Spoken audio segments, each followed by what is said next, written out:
Please be sure to like, comment, and subscribe to the Hottest Show on Booth Media. You have a lot to say on Twitter. Let's put it in the YouTube comments. Let's talk about it so everyone can see it, so you can prove me wrong. Let's get into this discussion. Pardon me. Today, I want to talk about the Pelicans' performance recently. The Pelicans don't have any excuses to play as poorly as they've played as of late. I don't want to hear about Brandon Ingram's injury. I don't want to hear about Zion's injury. I don't want to hear about Herb's injury because you told me that this team was deep. Whenever I said, the Pelicans should go out and add some more talent, you told me they shouldn't do that because this team is deep, right? And then when the Pelicans lose, you want to make an excuse and say, but what team would win without their best two players? What team would win after suffering all these injuries? Look, the team is either deep or it isn't. You have to pick a lane. You have to pick a struggle. That being said, the Pelicans' performance as of late has been flat. It's been disappointing. A lot of the same mistakes are being made. They still don't know how to foul players when they're up 3 in the closing seconds of a game. They don't know how to foul and send them to the line and play the free throw game. Still missing rotations. Still giving a lackadaisical effort on defense. Still can't make a 3. Still can't make free throws. We're blowing wide open layups. We keep going to overtime with inferior teams. We almost lost to the Washington Generals and the Golden State Warriors. They played their G League team. At a certain point, we may have to come to the realization that this version of the team right now is not a very good team, right? It's not a bad team. It's just not a very good team. It's an often ill-prepared team, and that goes to speak to a deeper issue than the roster. If the team is often ill-prepared, because this team has enough talent to win.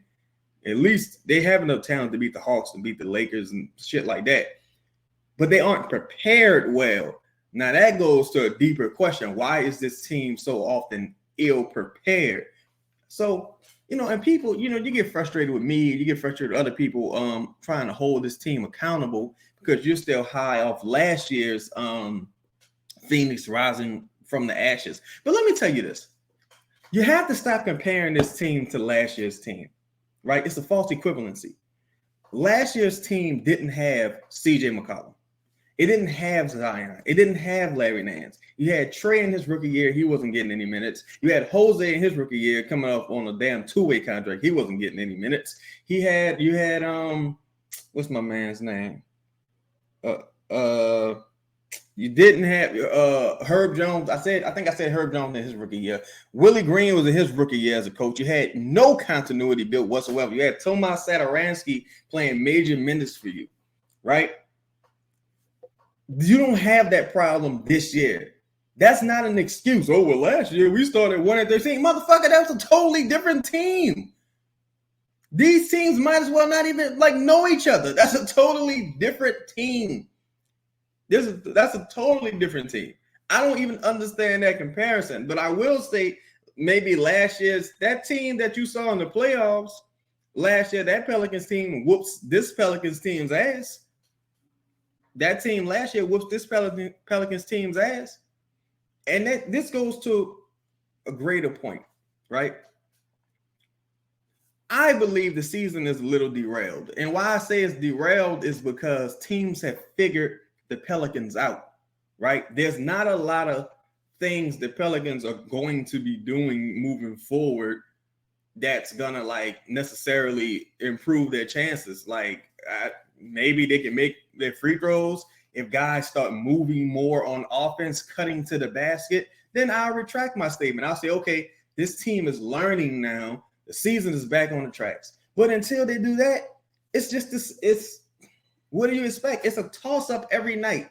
It's going to be a toss-up. I don't think the Pelicans go into any game moving forward having the clear advantage because mentally you don't know what team you're going to get. And that's the issue, right? But stop comparing this team to last year's 1-13 fucking roster. It's not the same thing. Again, last year's team had no Larry Nance, had no CJ, had no Zion. Trey was a rookie. Herb Jones was a rookie. Jose was a rookie. Willie Green was a rookie. This is not the same team. Those guys are into their second years. You're starting off the season with a relatively healthy roster. And even though you suffered a couple injuries, you told me this team was deep. So which one is it? Which one is it? A moment for our sponsors. UFC 281 is live from New York this Saturday. Get closer to the octagon with DraftKings Sportsbook, the official sports betting partner of the UFC. Right now, new customers can bet $5 on UFC 281 and get $200 in free bets if your fighter wins. Check this out. Right now, everyone can earn up to 100% boost with DraftKings stepped-up parlays. Go to DraftKings Sportsbook app. Place a parlay today with 3 or more picks and combine multiple bets like which fighter will win, total rounds, and more. With payouts bigger than ever, DraftKings Sportsbook is where I go to bet on the UFC. Download the DraftKings Sportsbook app now. Use the promo code BOOT. Throw down $5 on UFC 281 and get $200 in free bets if your fighter wins. That's code BOOT. This Saturday at DraftKings Sportsbook, the official sports betting partner of UFC. Y'all be safe. You know what I'm saying? Enjoy the rest of the weekend. Hopefully the Pelicans can right the ship. But you got to face reality. Leave a comment. Tell me why I'm wrong. Let's have the discussion. Peace.